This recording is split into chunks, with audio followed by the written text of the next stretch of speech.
the question is simple. Where are the billionaires? Nasikafuone wahi. As a nation, we have not at any time had anybody from Ghana on the Forbes list of billionaires. Is it because there are no billionaires? Is it because, well, there are, but they are hiding the fact that they are billionaires? Well, either way, there's nobody who can we can point to and say, this person, whatever he does it on a global scale. He has access to global markets. He is able to bring in large amounts of foreign exchange through his economic activity, and is a person whose billionaire status was created deliberately for that purpose. There's nobody that we can point to in that regard. The question is why. All morning we've been talking about this. People have been sending in their tweets and questions, and in fact I would love to hear from you as well. What comes to your mind when you hear that a Ghanaian is a billionaire? What comes to your mind? What do you think of this Ghanaian? Do we as Ghanaians have positive attitudes towards wealthy people or not? I don't even know where to start with this one. Ray. Now, see, sometimes people might think merely by mentioning billionaires, we are trivializing. We are actually thinking that everybody is being reduced to rich people being created in the society.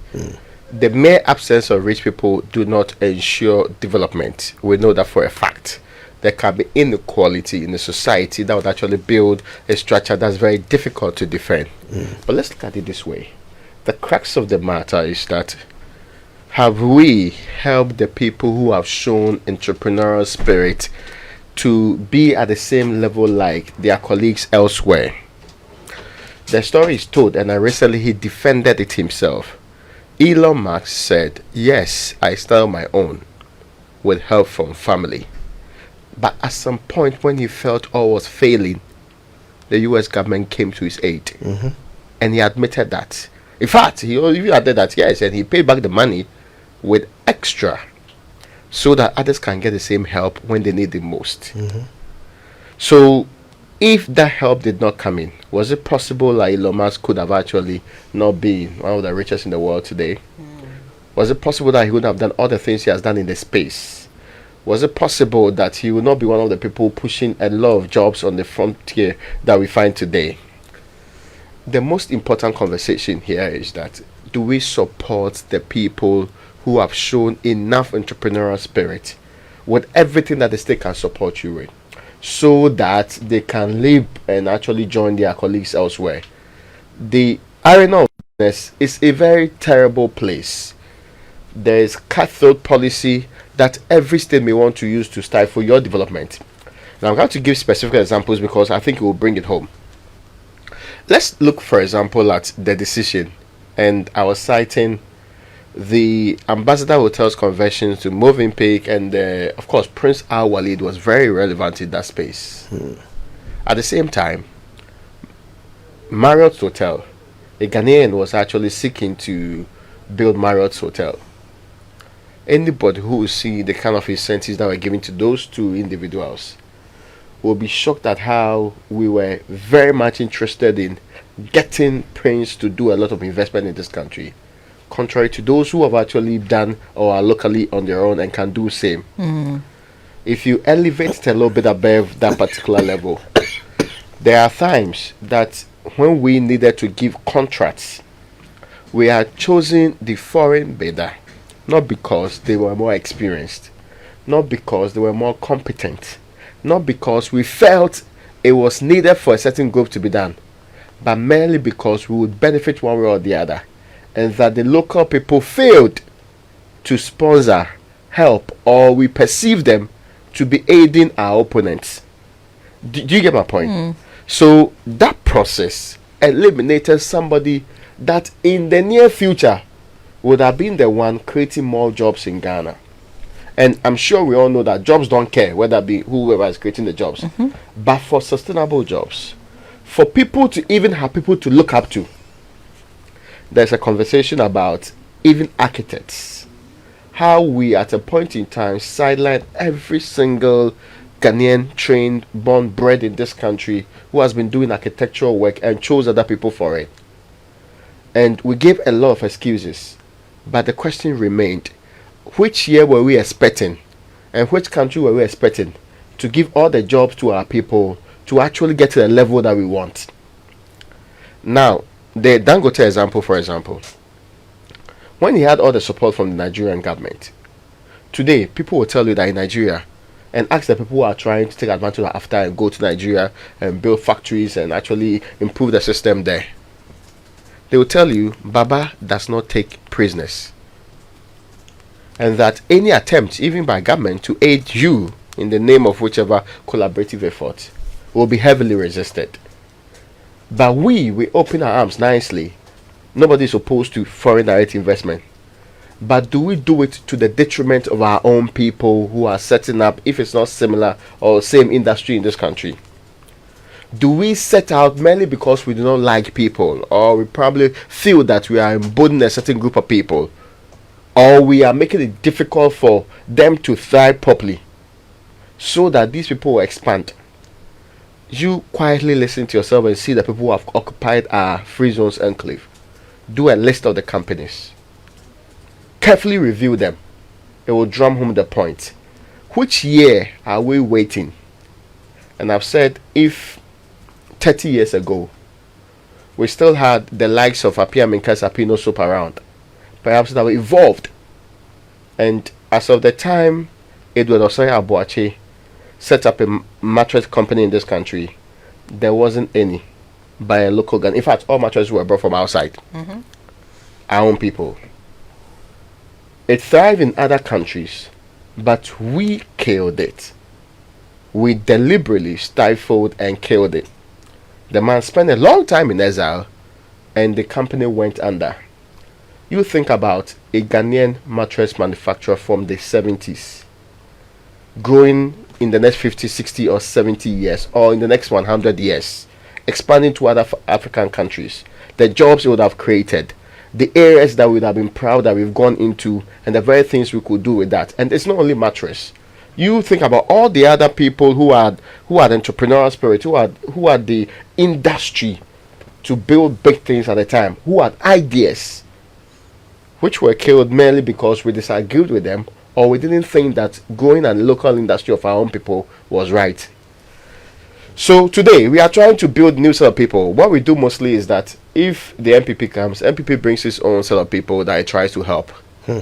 For at best 8 years, their business will be lifting, will be getting up to a certain stage. The next government comes in, so no, you're not with us. So they either stifle them, they deliberately fight them, and nobody is saying that if people don't pay taxes, if they are doing indecent work, you should allow them to do it. But the problem has been the fact that people who are doing the right work also being prevented from doing their work merely because they say that we are too jealous of them, we think they're becoming too powerful and they influence politics in ways that we don't like, or they don't just support us. There's also a benign ethnocentric approach sometimes to some of these things, merely because it doesn't come from where we come from. So it's as if we have been our own enemies for a very long time. Government being the one, and we have promoted things like golden age of business. The private sector is the engine of growth of our development. You check how we evolve around the ease of doing business ranking. For the period it was operational, it will tell you that we are not a serious people when it comes to promoting business. So it's not just about making millionaires. It's about the systems you are put in place to promote businesses, even at the lowest level. There are countries today that can take you hours to actually get a business registered. You try. See the form we use for business registration.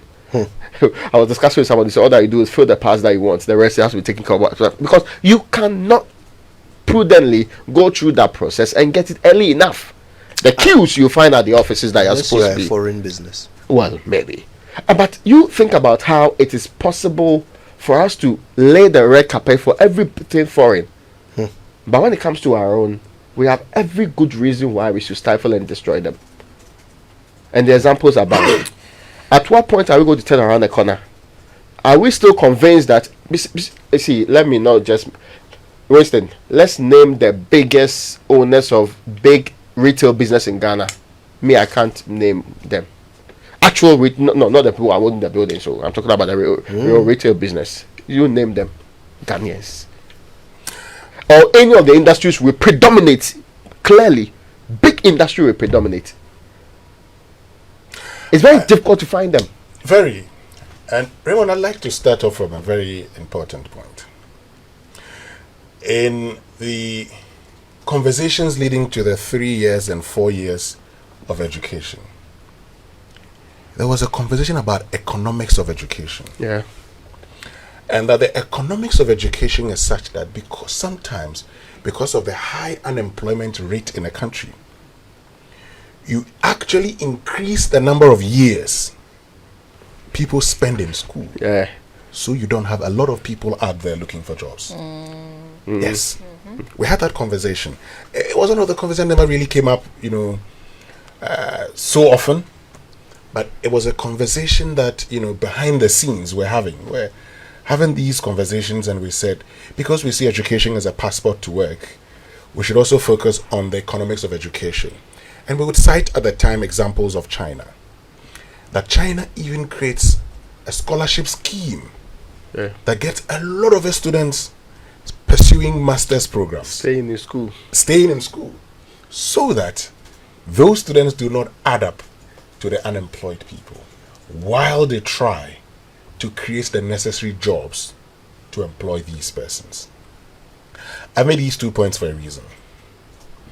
Because we've also said in the literature says that existing businesses are able to create between 60 to 80% of new jobs. Some are put it at 60, some at 70, and some at 80.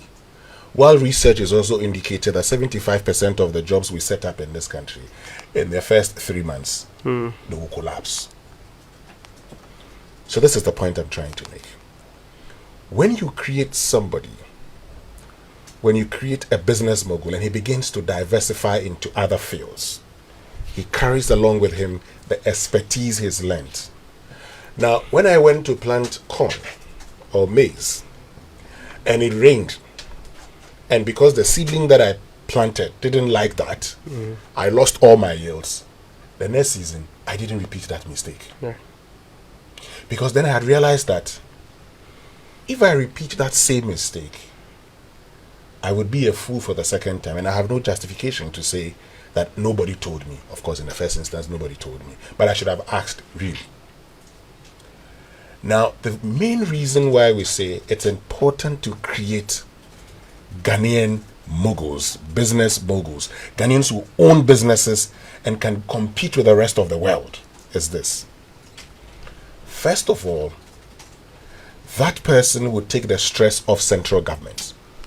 Today, part of the things you hear government do is such that in order for government to maintain the security in this country, it has to open up jobs that ordinarily are no productive. So in 2007, the rationale for setting up the National Youth Employment Program was because of the growing fear of insecurity in the country because of unemployment. So it took national security to advise the government that if you don't do anything, this would go a long way to haunt all of us.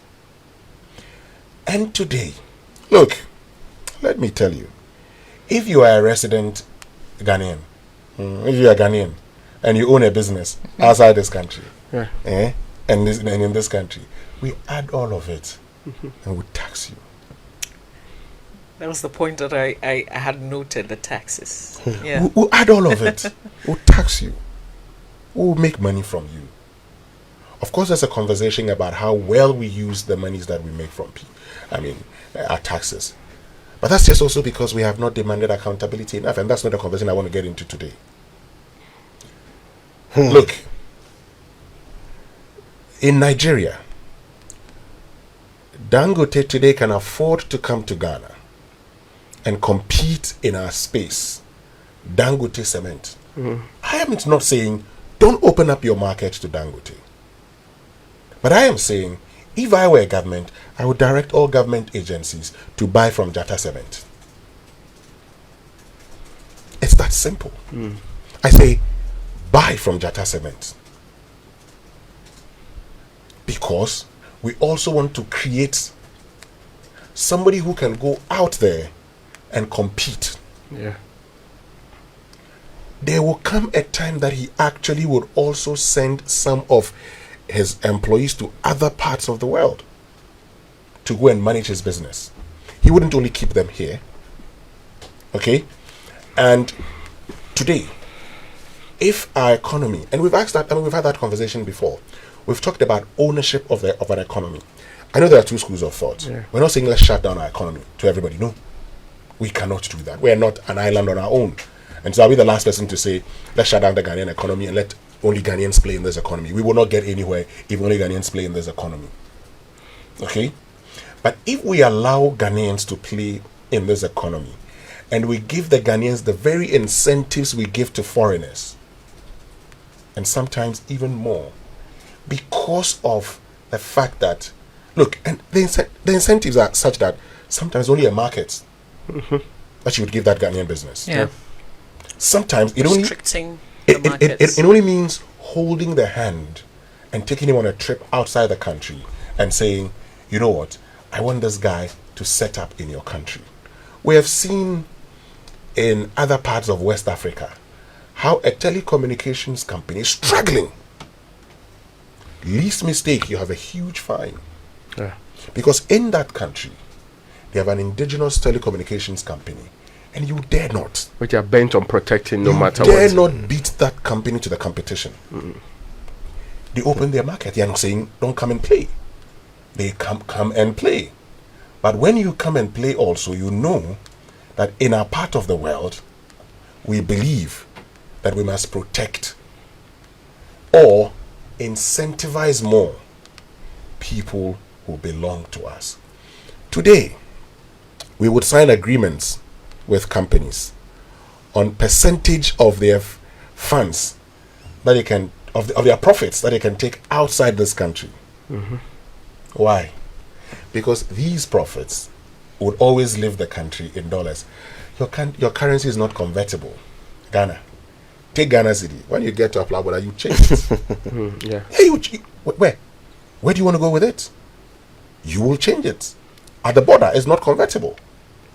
So you won't go anywhere with a Ghana City.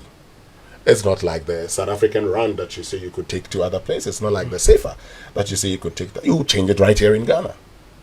So, in order to send some of its profit to its mother company, it has to do so in dollars. We, as a country, are having a balance of payment deficits. That today, we are the IMF having begged the whole world to give us only $3 billion. Just $3 billion. Only $3 billion. It's just like our total capital expenditure for the year. So look, what we are saying is that let us begin to think about these persons. And it's not just helping them, okay? Because over time, and as part of the help, as part of the creation of these billions, they become the nuclear, the launch pad to create millionaires and other billionaires. They're just not good because they're going to go into partnerships. And they're going into partnerships not just, with coming and say, I'm providing land. They're providing expertise, they're providing funding. Okay. And we talked about Patrick Motsepe. The South African government decided to do something. Yeah. The South African government introduced a black economic empowerment. They said, yes, the economy had to grow, but also needed black players. In our part of the world, what have we done when it comes to the much touted golden age of business? And I was having a conversation at the University of Ghana New Year School. I was speaking to the national coordinator for AFTA. I asked him that question. So the Ghanaian companies that have exported under AFTA, how many of them are owned by Ghanaians? He said 2 of them have taken advantage. 2 are in the process of taking advantage. I asked, are these Ghanaian owned businesses, as in owned by indigenous Ghanaians? Oh, it's just Ghanaians leading, He but said, they're not the real owners. He said, well, AFTA, which is true, is open to businesses in Africa. And he is working with businesses. So for him, the issue is, are there Ghanaian businesses and not necessarily Ghanaian owned businesses? Oh, Yeah. What is- And it's one of the things that were identified very early on, Very that early. if we don't take care, there'll be a capture of the space. Yeah. And there'll be a springboard for other people. And there's no indigenization to insist that, well, it's Mama V and Wednesday that are doing it. the fact that it's a Ghanaian business does not mean it's Ghanaian ownership. Good. Yeah, And that was the that's first point. crucial. But that's his point. Now, creating Ghanaian billionaires also mean creating the enabling environment for them to be competitive. Today, if you go to Nigeria, where interest payments are between 11 and 13%, sometimes 14, 15. Even Nigeria. Yes, Nigeria. But that is the reason, after downgrading our economy, they project the Nigerian economy will grow by more than 2%. You are 1.6%. Nigeria wants to be part of BRICS. That it today is contributing to over 31% of the global GDP, compared to the G7 that it contributes 30% of the global GDP. I looked at the document, I didn't see Ghana in there, and I wasn't surprised. But let me continue and make my point. And I make this point because if I have to borrow at 40%, and I had I had a conversation with one of my banker friends, Yeah. who told me that today you're better off not walking to the bank for a loan Yeah. because you can't pay. And anybody who has a loan, my advice to you is that find a way of paying part of the principal. Just find a way of paying part of the principal. If today, in expanding my business, even the Ghana Exim Bank,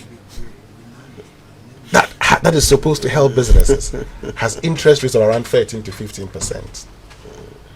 That is the special vehicle. The development bank that we're setting up.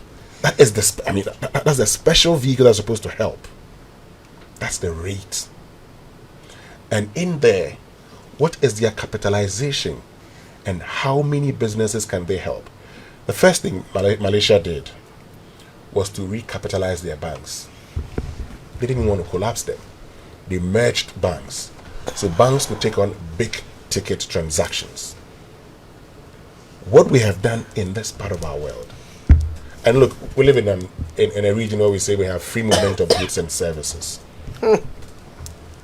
That free movement of goods and services are such that you can have Nigeria bossing its way around other countries. You have some of our businesses taking their products and stuck at the borders for months. Lots of extortion. Yes. But you see, that is because, yes, they tell you they've opened it up to you. But they are also thinking about themselves. I say, open up the country. But it's about time we began thinking about how our own could be major players in the economy that we open. Let me end finally on this note. We have said it before in the past that government had no business doing business, but we have changed it along the line and have said government is a facilitator of business. So government's role, or government's business in business, is the facilitating role. Today, governments are getting too involved in businesses, leading to the collapse of Ghanaian businesses. In Nigeria, it doesn't matter where you belong. Businesses will not collapse because there's a change in government. Yeah. When there's a change in government, in fact, the business, you see, when there's a change in government, the businesses remain the same. When they were complaining about, non-availability of oil refineries, they called them and said, can't you do these oil refineries? That's this thing that is happening. Can't you build some here? There you have it. Yeah. Once upon a time. The biggest on the entire continent. Yes. Once upon a time, a chief in this country called the president and said, I want you to create some millionaires for me. The president gave them contracts. If I mention their names to you today, they are millionaires. Food for thought.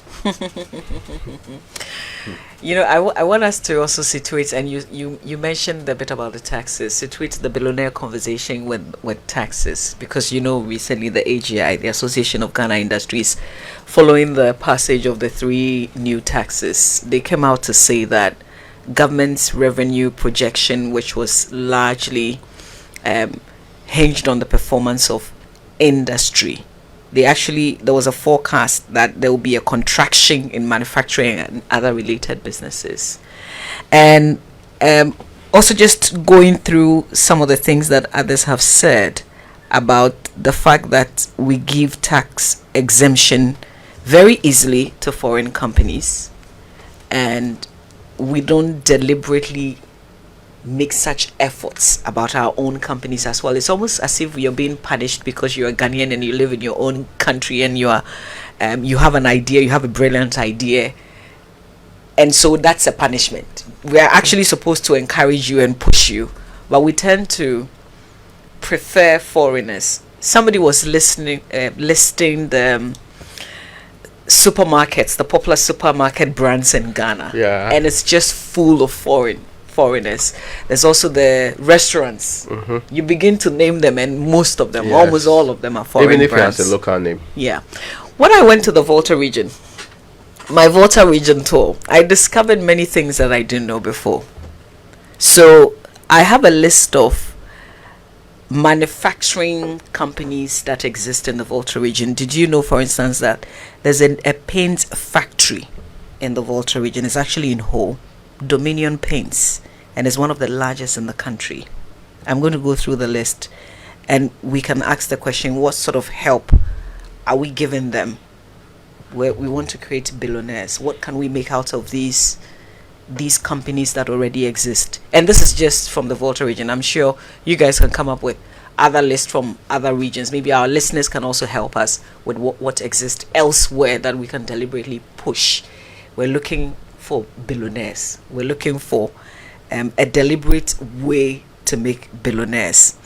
The largest exporter of sweet potatoes and okra, or okro, is in Ketu North Districts. Okra. Yes. There's a Volta winery located in Ho, cocoa, cashew, and coffee wines. I brought you guys coffee. There's the Ziavi Tutui coffee that I brought. There's also the Kawamoka coffee brands, which are on the markets. They're all made from the Volta region. One of the largest concentration of cattle in the country is in the Tong and Adaklu area, still in the Volta region. And the last one that I want to talk about is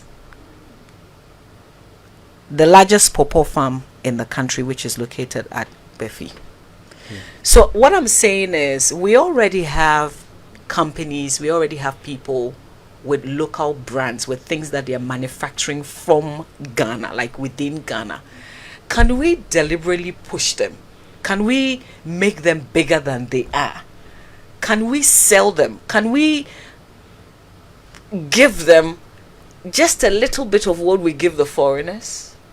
Can we?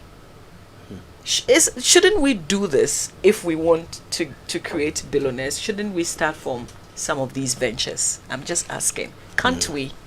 Like, how hard is this one? They've already started something, right? Yeah. Well, I can assure you that if someone were to single out 1, 2, 3 of these companies from whichever part of the country, Volta region, where there are so many examples, somebody were to single out 1 or 2 of them and decide as a government policy to push such a company to grow, you will soon hear people asking questions now. Who is the owner? Whose brother is he? Whose sister is he? Who are they married to? You're right. Why are they pushing that one and not this one? There is something about us that immediately is repelled by the idea of somebody getting ahead, if that somebody is not us. or if that somebody is not feeding us.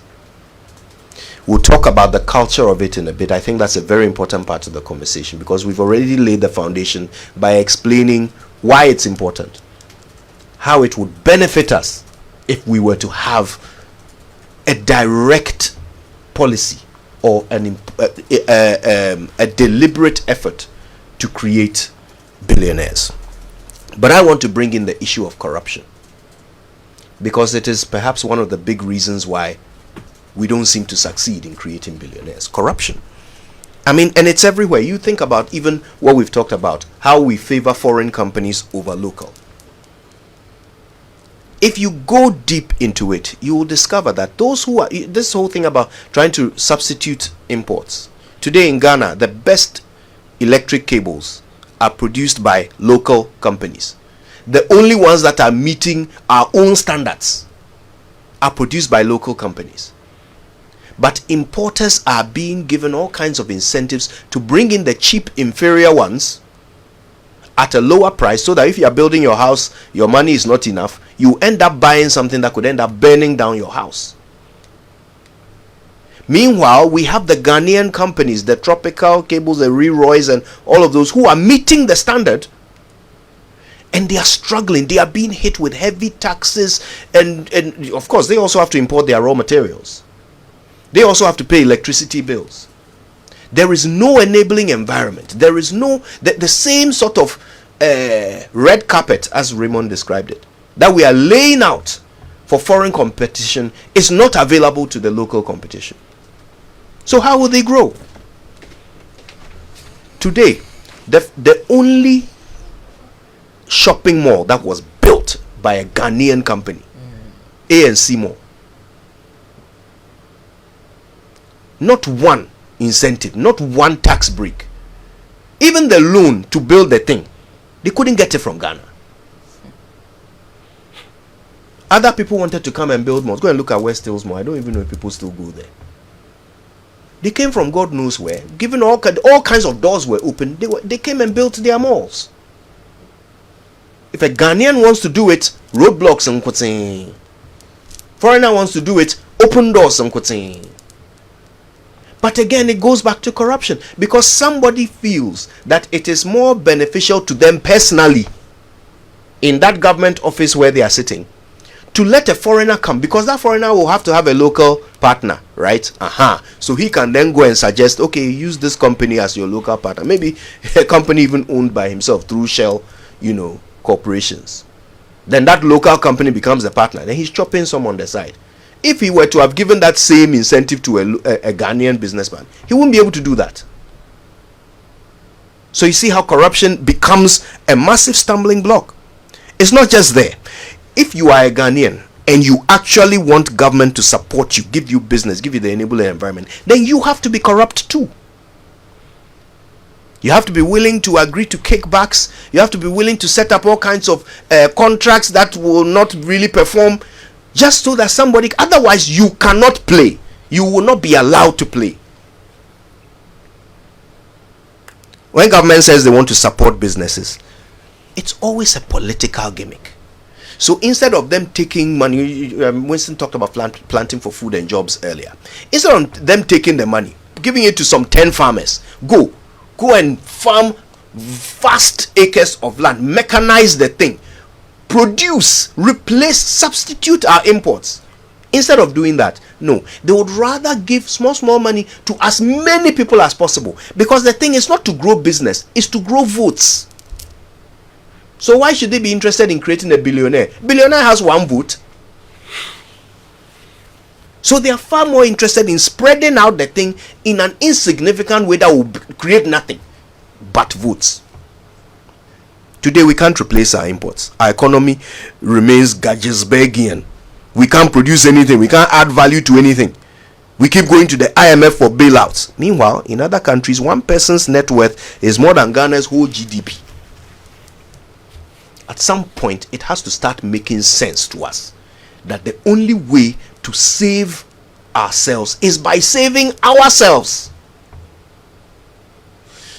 I think the issue of the attitude of the Ghanaian towards the the idea of wealth is something that we ought to talk about as well.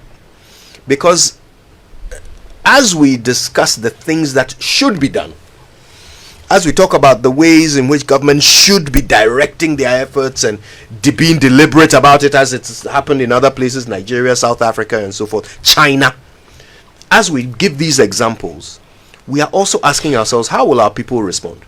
How will our people react? How will the Ghanaian take it? Already, with those who have sought to grow their wealth, how have we treated them? I know we have a history. We've come from, from colonial rule through military rule, and we have a history. But today, in Ghanaian society, how do we see wealth?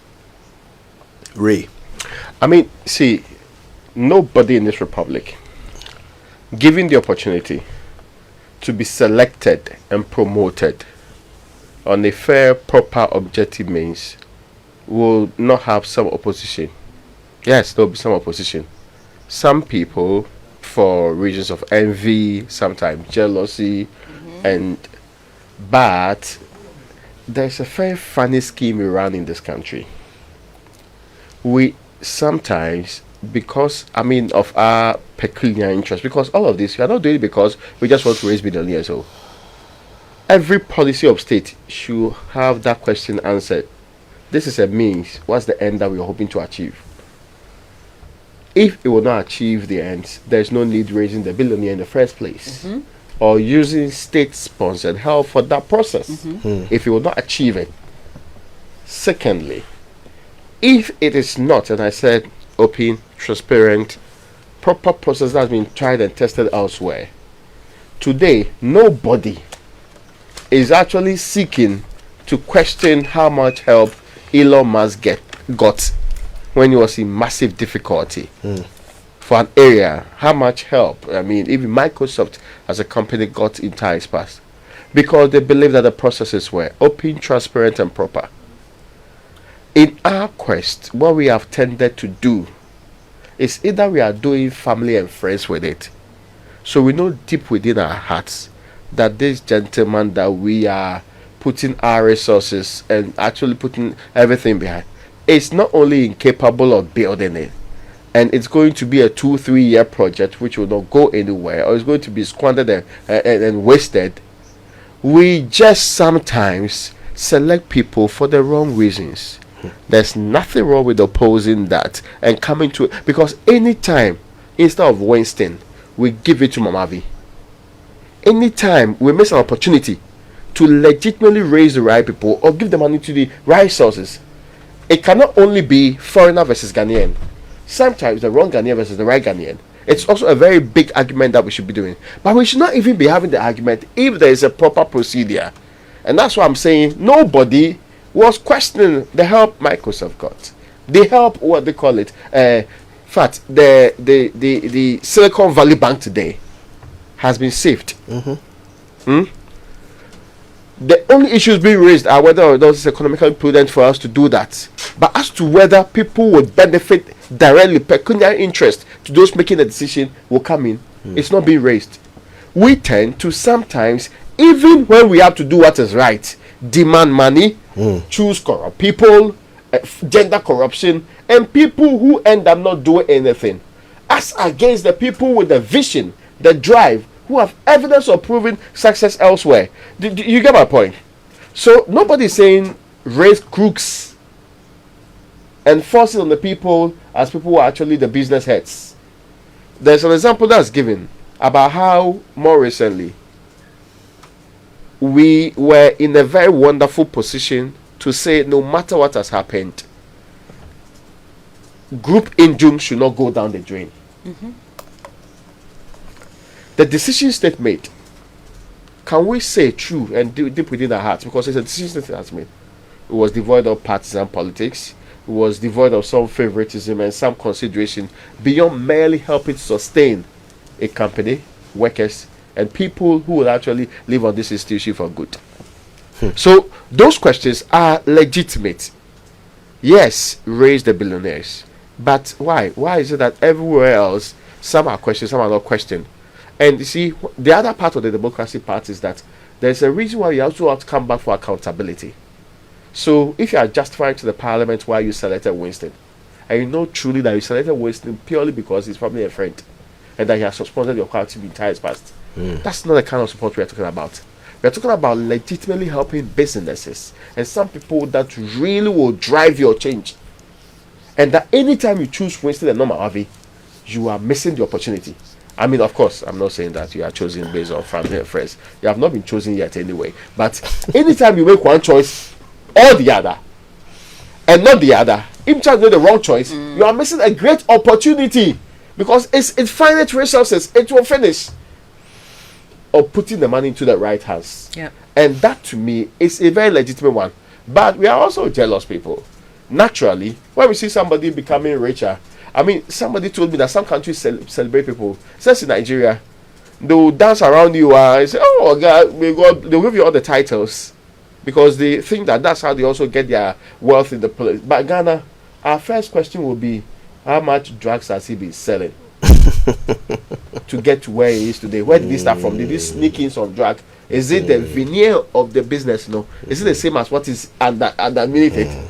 This guy, I knew him when he was a messenger. Yeah. There's no way he got, that far without being a crook. So you see, it comes back to being transparent, being accountable, right? So that if our tax collectors see all these so-called expensive people driving all these huge vehicles and things like that, if they will chase them and ensure that they account for the wealth that they claim they have, then you see the people will begin to relax and believe when somebody shows wealth, right? Then they will believe that, oh, I'm sure if it wasn't legal, the tax collectors would have seen it. But we're all watching, right? Like, we see all these people. I'm sure the GRA does its bits Sometimes. and there are challenges, I know, yeah, but we see all these people show off. So now you don't know who is legit and who is not. That's why the first thing that will come into your mind is, okay, how does he get it? He must be doing something that is illegal, right? So it comes back to, I like the fact that you said, if you have a policy that the people know that this is the agenda, this is the focus, and this is how we intend to reach, then everybody will be on board. Even if the people are not on board, listen, you are running the government. You have stated your mission, right? I mean, it's a majority rule. Not everyone in parliament will vote for you, or will vote for a bill that you brought. But once it is passed, it is passed. We move along. But once we begin to see the results, nobody will question. But somebody's industrial son is going to be called a thief, because we have that attitude. And as soon as we see that government has chosen this person and is trying to support this person, boost this person's business, our attitude will kick in. So that's why I say that when I made my point earlier, I talked about, if I were in government today, I'd say all constructions, we acquire cement, majority of it, even if you not want to acquire all of it, because there are other Ghanaian, there's gas cement, majority of it, should come from Jata Cement, for instance. Now, when it was launched, at the time it was being launched, I mean, a lot of Ghanaians were excited that you're an indigenous Ghanaian doing this. So once you help that business, that in today's Ghana we know is the brother of the opposition leader, it sends a signal. They are breaking away from the past. It's Ghana and not a party. You see, sometimes when we've had presidents in the past do certain things, they have done them because they also would want to send a certain signal that we are thinking about the country and not just about a party. So today, as we have this conversation, I would want us to look at a situation where we stop tagging people as being, if someone is corrupt, fine, is corrupt. And we must do everything possible to get the right people to succeed in business. Not people who fleece the state just to be rich. No. That's not what I'm asking for. I am not asking that people should, go and engage in crook schemes and deals with the state just because we're saying let's create billionaires. No. People who are doing genuine business, helped by the state. And in being helped by the state, it could just be access to markets. It could just be a tax holiday. Okay? It could just be an imposition of a tax on competition from foreigners. Nigeria made it very difficult for us to export rice to Nigeria. They made it difficult to export furniture. I tell you what, in 2009, I was in a furniture shop, and the owner of the company was telling us that, oh, this one, people come and buy it and take it to Nigeria, even though it has been banned. So when they come and they buy, it's very expensive in Nigeria. So when they come, I also give them at a very high cost because I know that they're going to sell it. But over time, when I went back again, he said, today the people are not coming again because they made it very difficult for them to bring it back, to keep going. I am saying that. And when they closed their borders in the midst of free movement of goods and services, and they closed their border. Yeah, we had that trouble. What did we do? What did we do? Nothing. You had Guta complaining. They complain and complain and complain and complain. And what happened? Nothing. Okay? You had Ghanaian beverage industries, companies, stuck behind the border and couldn't do anything. All I am saying is that, look, we can start from somewhere.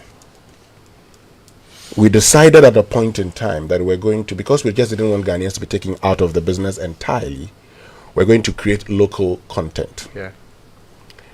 We found a way of making nonsense of the local content.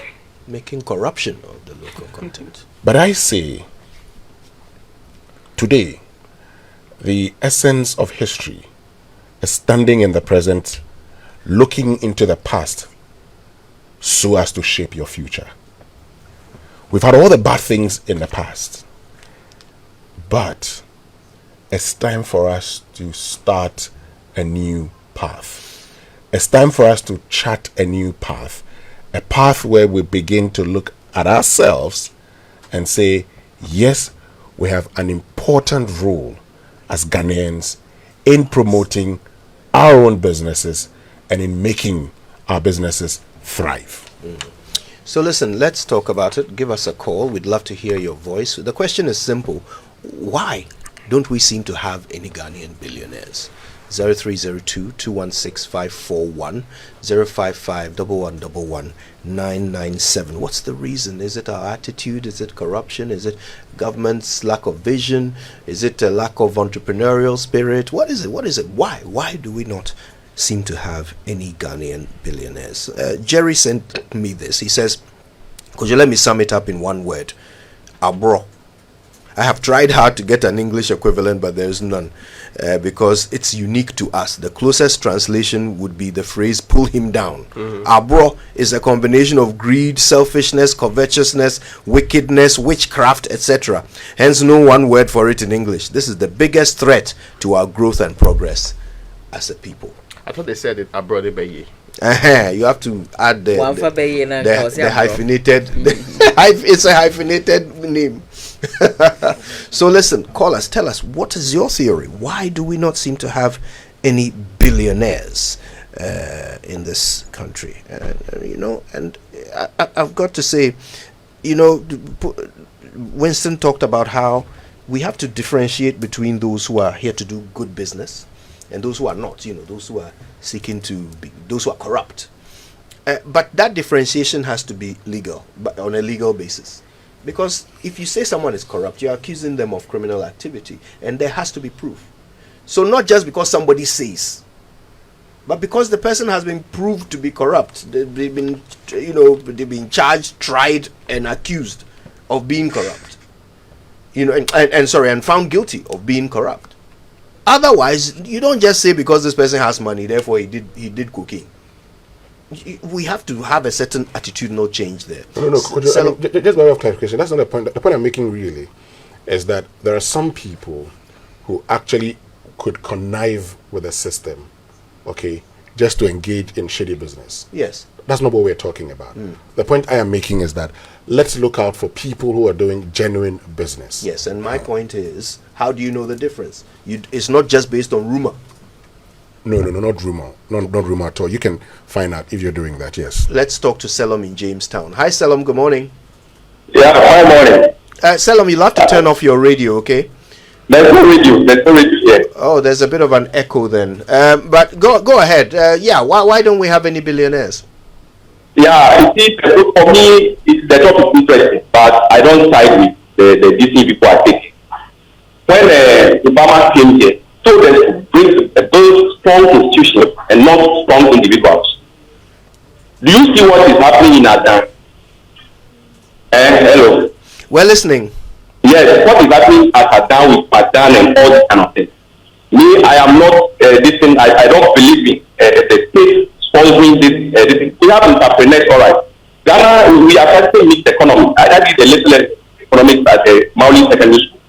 We are not doing this kind of free enterprise or maybe command kind of economy. It's a mixed economy. So if somebody is doing well and the banks are there, you can borrow money and do your own business and get your things. The state should not be the one responsible. Otherwise, we create monopoly, and I'm not for monopoly. There should be competition. Thank you. Thank you, Selom. I think it's important to clarify the state is not sponsoring Electrochem. All right, Bonsu is in Tema. Hi, Bonsu. Good morning. Good morning. I want to speak in Fanti. Hello. Okay. All right. We'll try and translate. Kojo. Good morning. Morning. Most of them can hear. Your money, Obesaya, if you have been there at the Soko.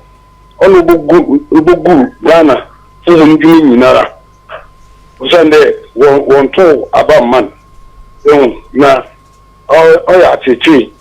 On a 6-year unemployment, I can see woman. Down and local school, they vacation employment. Then you scared to go to NCs. In there, when you hop. If you say, you can't, they go to a year. Yana 4 years, billionaires. Or they can see for with you. Excuse me to use the word, you answer. No one will argue to food. No one will Sunday. Ghana need back, no for doing Juma. No, we are frustrating. Kafa Iba, baby of Kulas or Beijing Sky. You see, or there, or give up, not the, or the human could be. All the woman, Ghana, you have to try them. You see, come to them, Muslim wines. Oh, yeah, that's it, Bonsu. Thank you for calling us. A quick translation. He's saying that we can trace some of this back to some of the governments we've had in the past that we didn't elect. And he says that that is perhaps the root cause of our inability to create billionaires. He is saying that today, when somebody tries to be enterprising, tries to grow a business, all they are met with is frustration. We need leaders who have wisdom to lead us out of this. Claude is also in Tema. Hi, Claude. Good morning. Yeah, good morning. How are you doing? Not bad at all. Thank you for calling, Claude. Yes, I have a number of issues. The first one, if you want to develop any economy, you need to source your material for industry from your own area, not from imported items.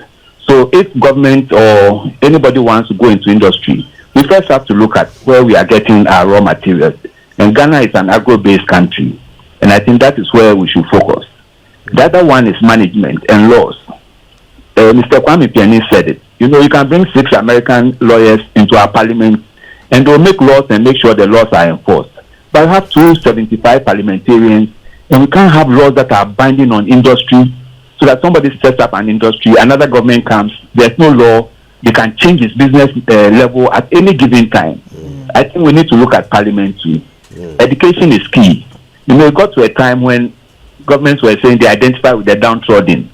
How can you identify with the downtrodden? Instead of lifting them up to your positions, politicians come into power, they amass wealth and tell the ordinary person, identify with you, you should be in your zongo. I don't think it's fine. The last one is land tenure. Chiefs are sitting on land. To release land is a problem. And I think government should look at how we can deal with that issue. There are so vast lands and nobody can even go and farm an acre on it without going to the chief, going at agreement, take 1/3, take this. I think land tenure is a big problem in this country. Right. Thank you very much. Thank you, Claude. Let's go across to Kumasi. Ken is tuned into Love FM. Hi, Ken. Good morning. Good morning. Thanks for calling us. I wouldn't say much, but I just want to ask a question that a friend of mine keep on asking, which is, do you still have hope in Ghana? Are you asking me? Yeah, I'm asking you. Oh, absolutely, yes. I do have hope in Ghana. You see, I have believed that in Ghana, those with ideas don't have power, and then those with power don't have the ideas. But we always talk, but at the end of the day, I keep asking, where does it go? All the good ideas that we keep saying, where does it end us? This question about Billionaire thing and then Millionaire thing, I would love if you invite Akosi to your studio and then ask him how his downfall started. This is what I have to say. Thank you so much, Ken. All right, let's go to Asante Achim Agogo. It's been a while since we had a call from there. Hello, Nkansa. Good morning. Yeah, good morning, Kojo. Thanks for calling. Kojo, the program that you are talking about, I think is a very delicate issue in this country. To me, I see it more of a cultural setup, a family setup, rather than being political. That the political aspect of it is a transfer of how our family and our cultural upbringing is coming in. We live in a country where it's been alleged that some people travel from their home for greener pastures, but pretend to be not economically sound when they come back to their homes because of the fear of some spiritualities and others. So from our basic cultural family, the system is not working for us. We don't want to see our people moving forward in terms of economic gains. So when that thing starts happening, everybody will start fighting against you because you are being economically sound. He is not doing that. And that is one of the challenges that we are having in the country. When we get to a point like this, it becomes very challenging for people to even support you when you are making a headway in setting up an industry.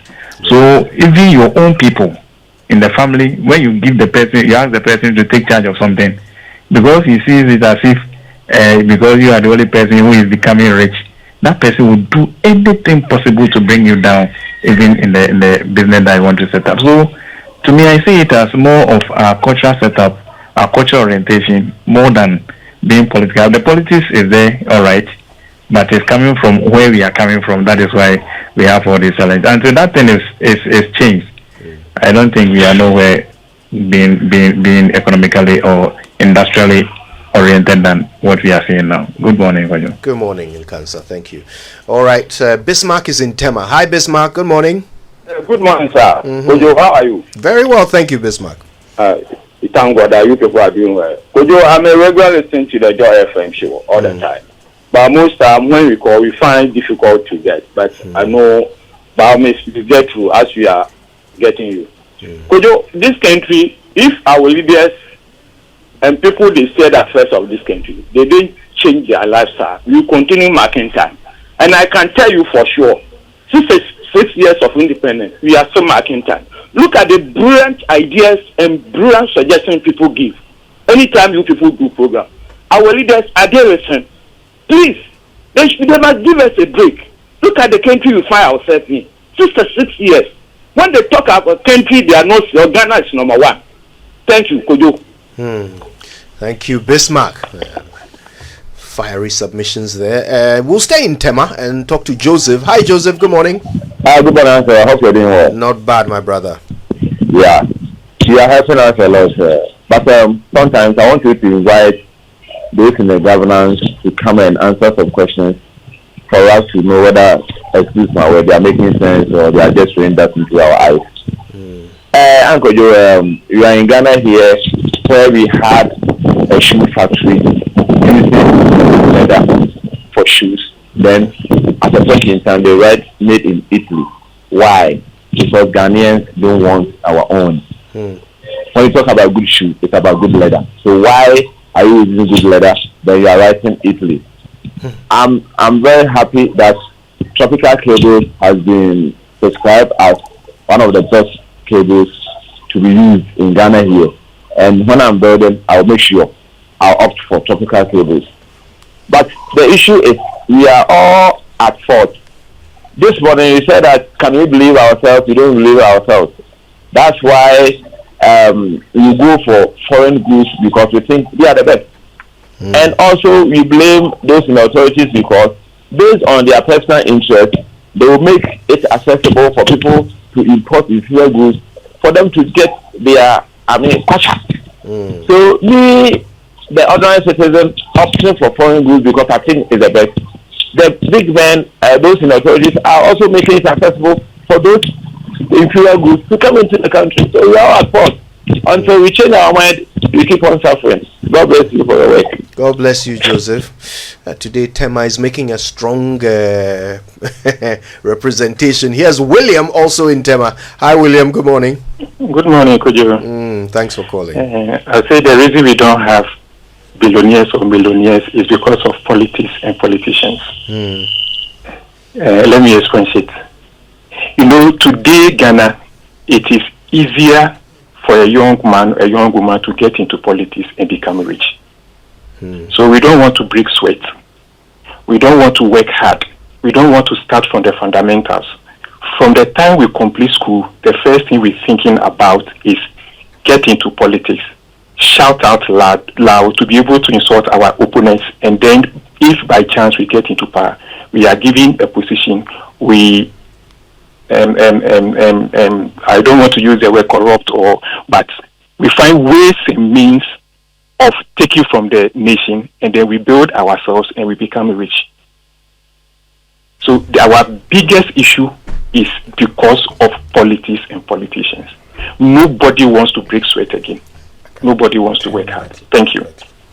Thank you, William. Thank you so much. We can go across to Dansuman now. Hello, Fred. Good morning. Fred, good morning. How are you? Not bad at all, my brother. I think the long and short of it all is it boils down to leadership. If you have a good leader or you have a good working environment, I think we can easily raise billionaires. But if we just look at how it's very difficult for businessmen to cope with this pace of long toilets of taxes. So it boils down to leadership. There should be a deliberate effort to just create millionaires. Giving them tax holidays for them to create more jobs, to them to become millionaires. But you look at our system and you go through our tax lineup, whole need of taxes. You could only make up your mind that you want to set up a business today. And look at the struggle that you go through. So it all boils down to leadership. If you have a good leader who plan to have a deliberate, policy to create millionaires in the system. But if you have a leader who doesn't care, all he cares about is just putting taxes on businessmen, there is no edge for other people to create business for themselves. So it all boils down to leadership. Just look at what is going on right now. Everything is about taxes. So people don't have the appetite to create jobs for themselves and become millionaires out of the job that they do. So it all boils down to that if you have a bad leader, it's difficult for people to create business for themselves and become millionaires. Every time we just want to create avenue for taxes to make businessmen. How can we be millionaires? According to another jurisdiction, Singapore said they have tax holidays for businessmen. How do you understand what I'm talking about? Yeah. So it boils down to leaders. If you have a bad leader, it will be very difficult for businessmen. And it's happening right now. If you have bad leadership, there will not be a good environment for businessmen to try to come to business. So it's simple as that. It all boils down to leadership. Thank you, Fred. Thanks very much. I think we can take one more call. Chantel is in Adenta. Hi, Chantel. Hi, how are you? Very well, thank you, Chantel. Thanks for calling us. Thanks for this conversation. It was really good. And I hope you can share more of our local companies that we can patronize them. But one thing I would love for you to do is maybe in a future show, bring some of these so-called millionaires, billionaires to the platform, because I believe those who are really doing authentic, transparent work can talk about how they made it, right? Sometimes in the States, they always do documentaries on people's lives, and it also inspires us. But then we can also see that a lot of those who are doing unethical, let me use it unethical means to making money, it's not fair. And then this is where we can hold the tax departments or government accountable as to why they have not, whether it's called arrested or sanctioned such individuals. Because unfortunately, lots of young people that I train want to make money, but then they're looking up to these people who are doing things unethically, and they're wondering, why am I not making ends meet when I work hard, when I run my own business? So I'm hoping the ones who are really authentically rich, meaning made money authentically, can come and tell their story. While those who are not, people need to really sanction them. People need to look at them. And if the government that is taking money from them because of elections or God knows what, they too need to be taken, brought to the book. Okay? We really need to transform Ghana, and we need to change it from the inside out. We cannot be glorifying people who are not making money authentically. Thank you. Thank you, Chantel. Thanks to all of you who called us today. We really appreciate your input.